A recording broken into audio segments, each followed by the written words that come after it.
কথা দিয়া কথা রাখলো না। আসলে ইরান তার সর্বোচ্চ মনোভাবটা দেখাইছিল, কিন্তু ট্রাম্প কথা দিয়া কথা রাখলো না। হরমুজ প্রণালী আবার ক্লোজ হয়ে গেল। আর এই ক্লোজে সারা পৃথিবী যেমন উত্তপ্ত, বিশেষ করে আমরা যারা মিডল ইস্টে আছি, শ্রম বাজার খুবই খুবই ঝুঁকিপূর্ণ অবস্থাতে আছে।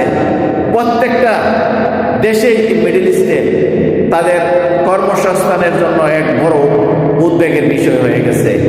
আমরা এই সাম্রাজ্যবাদী ধ্বংস চাই, তারা তাদের সময় বুঝে উদ্যোগ হোক, আবার হরমুজ প্রণালী ওপেন করুক, পৃথিবীতে স্বস্তির ফিরে আসুক।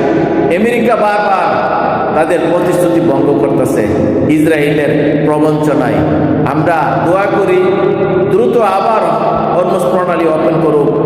হরমুজ প্রণালী ইরান যে উদারতা দেখাইছিল, কিন্তু পশ্চিমা বিশ্বের এই যে কিছু উলাঙ্গা রাষ্ট্র আছে, তারা তাদের অবস্থান থেকে তারা সর্বোচ্চ নীতি কথা বলে, কিন্তু তাদের কাছে মনুষ্যত্ববোধ নাই।